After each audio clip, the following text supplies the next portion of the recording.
Hi guys! Welcome sa Wigalo. For today's mini vlog, maglilinis tayo ng lace sa mga lumang wig natin. So sa mga gumagamit po ng mga lace front wig at laging nag-glue, so kung napapansin niyo ang hirap-hirap magtanggal ng glue sa mga lace. So ngayon, tuturuan ko po kayo kung paano po ang way ng pagtatanggal ng mga glue or kaya yan yung mga nagdidikitan sa lace ng mga wig ninyo. Kaya panoodin nyo na tong vlog na to. Kailangan natin ng glue, tela, tissue, at toothbrush. So una natin gagawin, dun sa head mannequin ilalagay natin yung tela bago yung wig. Tapos dun sa harapan or dun sa lace na lilinisin natin, lalagyan natin siya ng mga tissue. Or kaya yung alam mo yung parang dry na baby wipes. So ayun, mas maganda yun yung gamitin mo kaysa sa tissue. So ayan yung nilagay natin, ilagay lang natin yan sa harap ng lilinisin nating lace. So ayan, kung nakikita ninyo, ganyan lang.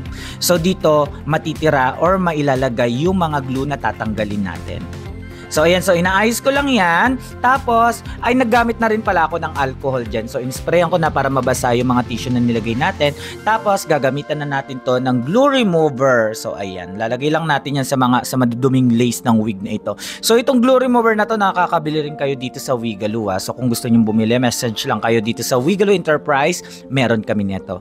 So ayan, so after lagyan ng glue remover, so ayan, itutupi lang natin yung tissue at i-clip natin or ipipin natin. So ito, ginagawa natin ito para mababad yung glue na tatanggalin natin. So nilagay na natin to ng glue remover. Tapos ayan, ibababad natin siya para lumambot, ganon. Kung gusto mong lumambot at matigas ka, ayan, ibabad ka na. So ito lang, ganyan lang yung ginagawa ko. Pin, glue remover, pin. So ayan. So ayan na yung magiging itsura niya. So next natin, maghintay tayo ng 30 minutes. So after 30 minutes, ayan, titingnan natin kung natanggal na yung mga glue sa wig. So kung mapapansin ninyo, ayan, natatanggal na siya at lumipat na siya dun sa tissue na inilagay natin.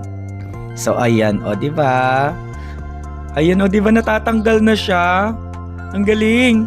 So ayan, next natin, tanggalin na natin yung mga tissue. So kung mapapansin ninyo, yung dumi ng wig ninyo, ayan, lumipat na sa tissue. Kasi nababad na siya dun sa wig remover, sa glue remover, at saka dun sa alcohol. So ayan, o diba? So pero, meron pa rin dyan mga excess na naiiwan. So kung mapapansin ninyo, may naiwan pa rin dun sa lace. So ito naman yung time na gagamit tayo ulit ng glue remover. So lalagyan ulit natin yung buong lace. So ayan, ilagay lang at gagamit na tayo ng toothbrush. So toothbrushin natin ng bongga yung mga lace para yung natirang glue is matanggal at lumipat dun sa tela. So yun yung yun yung purpose ng tela na nilagay natin dun sa head mannequin. So dun kasi lilipat yung mga sobrang glue. So ayan na siya guys. So malapit na itong matapos.